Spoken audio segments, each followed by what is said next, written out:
So I've got more streaming gear reviews for you today. First, I have an XLR cable for my Maono PD200X, which I posted a review for a couple weeks ago.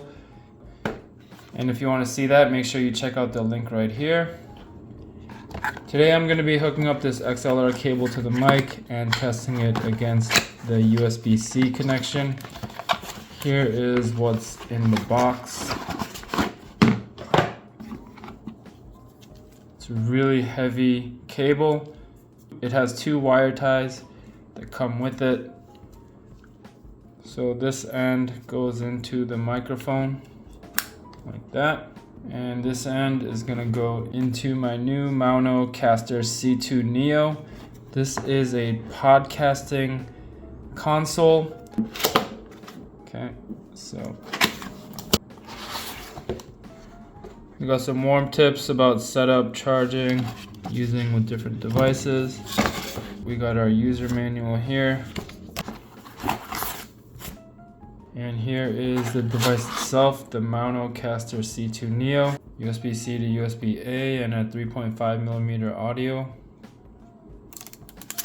On top we've got the power button, a USB-C power out, a USB-C port, stream out, headphones, auxiliary, and an XLR mic connection. It's got some padded feet, and I think it's gonna look really nice in my setup here.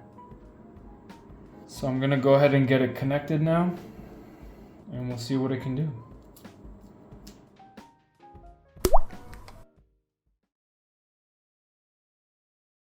Alright guys, thanks for joining me. So I'm just gonna go over the functions of the MaonoCaster C2 Neo first, starting from left to right.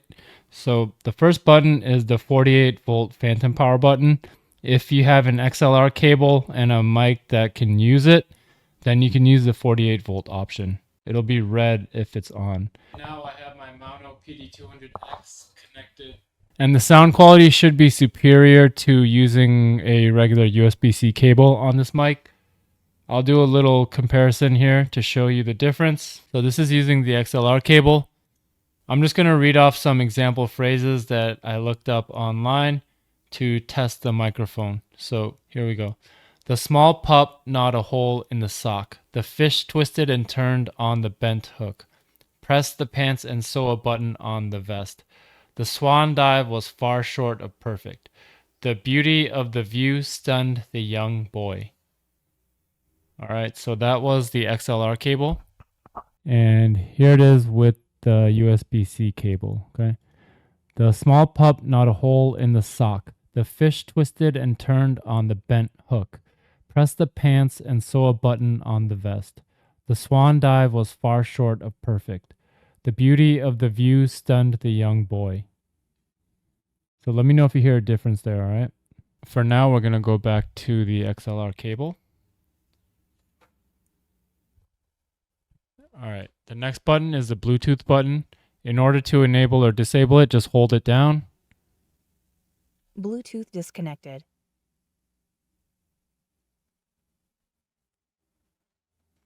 You can put it into pairing mode by holding it.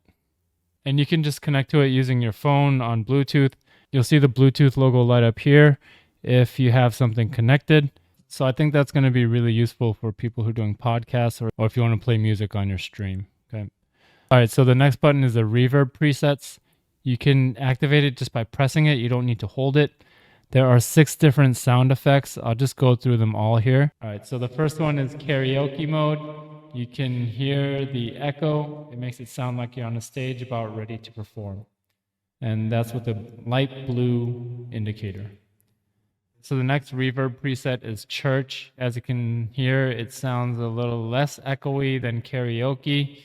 Still gives a little bit of that reverb to give more emphasis on the words being spoken. Okay. The next one is hall, indicated by the reddish orangish light. And it's going to add a lot of echo. Makes it sound like I'm in an auditorium speaking in front of a small or medium crowd to me.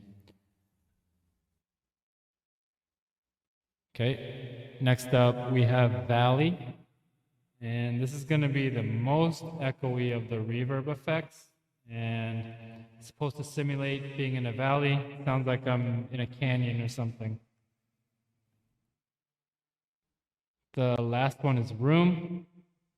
It sounds like the walls are a little closer in. There's less echo, but there is a little bit of sound bouncing off the walls. So those are the 6 effects available for reverb. And as you can see indicated by the light that's off now, I'm back to original. So the next button is sidechain. This is if you have background music playing on your stream or podcast.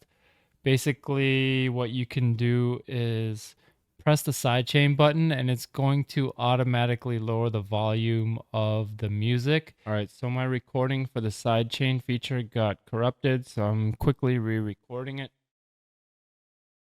Basically, if you play background music in your podcast or stream, this is probably the most valuable feature I've found on the device.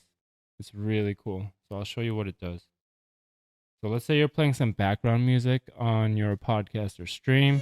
I just found some royalty-free music on YouTube to demonstrate. But let's say you're playing some background music, right? As I'm trying to speak, you can hear the levels are not equalized and the music is just a bit too loud compared to my voice. When I hit the sidechain button, it's going to automatically equalize the levels of the music and my voice so that my voice can be heard clearly, but the music is still audible in the background. Okay, so I think that's a really cool feature.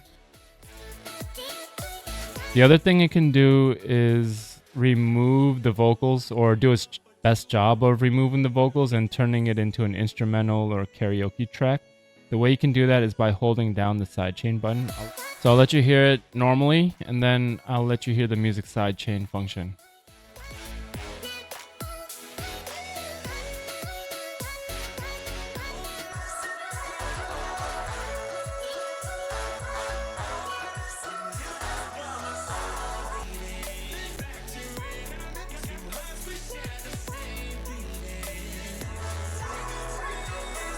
So you can see the vocals kind of fade into the background as opposed to being highlighted. So when it's pink, that means the music function is on and the sidechain function is on. So it's doing that vocal removal and it's lowering the volume of the music when I speak. It will return to its regular level once I stop speaking. If I hit the button one more time and the sidechain button is red, that means it's using the music function, but not the sidechain function, okay? So if I hold it down again, all of the functions are off and I'm back to just default. So the next button is direct monitor. As you can see, I have it on right now. What that does is feedback my microphone output into my earphones with a very, very slight delay. And that way I can hear my levels and hear what I'm saying. There are 4 different modes. If I press it once, it will turn the direct monitor on. That means my microphone output is being fed back into my headphones, but that feedback is not going back out to the master out stream. So when you turn loop back on, the signal that's getting sent back to me also gets sent out. So if I have direct monitor on and loop back on, then that comes out in the master sound, not just in my monitor. Okay. So direct monitor off, loop back off, there's no indicator. If I press it once, direct monitor turns off, but loop back is off. If I hold it, right now direct monitor is on, loop back on. If I press it one more time there and turn it blue, direct monitor is off, but now loop back is on. Okay. So right now I prefer having just a direct monitor on, so I'm going to leave it with the red light. The next one is funny, pitch presets. Basically you press it to cycle through 5 different pitch presets, and I'll show you them here. So this is the female pitch preset. It's going to raise the pitch of your voice. And as you can see, it sounds quite different from my original voice. Next is the male preset, and basically it lowers the pitch of your voice. And I don't know if it slows it down or it just sounds like that because it's deeper, but this is the male preset. This is the baby preset. It sounds similar to the female one to me, but more nasally maybe. Apparently, this is what babies sound like. Next is Robot, and this one just sounds like a really deep, distorted voice, like the ones that call with ransom letters. But yeah, this is the Robot preset. And this is back to default. So the next button is the noise reducer. The low setting is red and the high setting is pink. You can see that it cuts out a lot of sound. On the high setting, you have a very noisy place. Maybe you want to use this. I have some background sound because I have a road next to me, but I think I'm better off on low. This one sounds like it's a little too aggressive. So this is with noise cancellation off. This is with low noise cancellation. This is with high noise cancellation.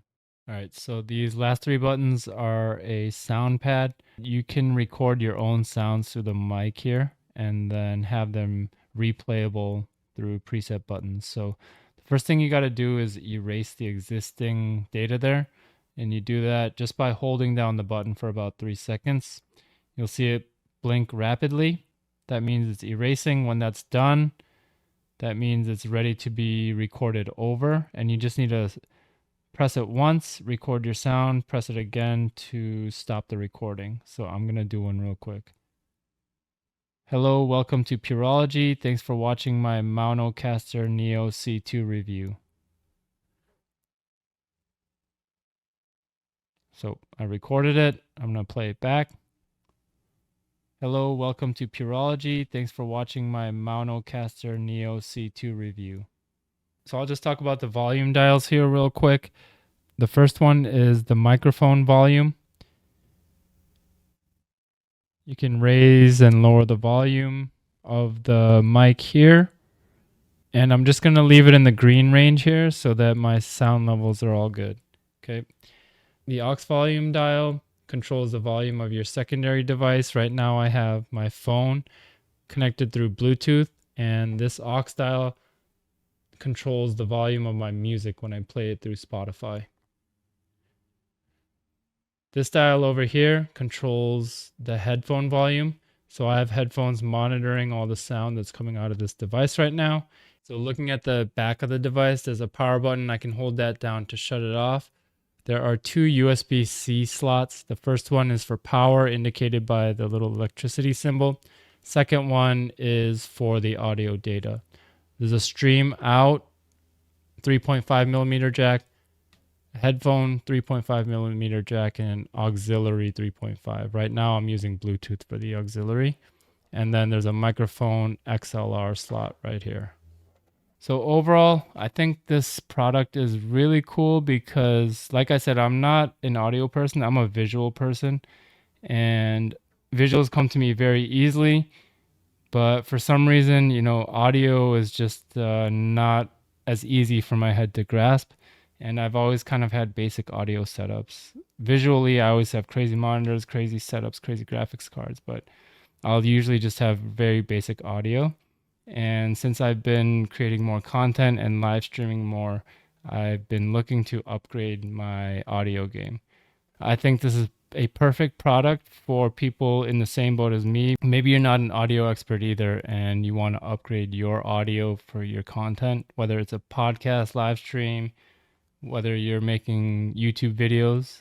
I think that this product helps take me to another tier without me having to do the work of learning how to do all this stuff. It's kind of already preset there, and there's a lot of functions that I can see myself using going forward. So thank you, Maono, for letting me test this product out. I'll definitely be using it on my live streams, and I can already hear the difference in the microphone, but I think that having these extra audio capabilities will really raise the quality of the audio in my live streams personally.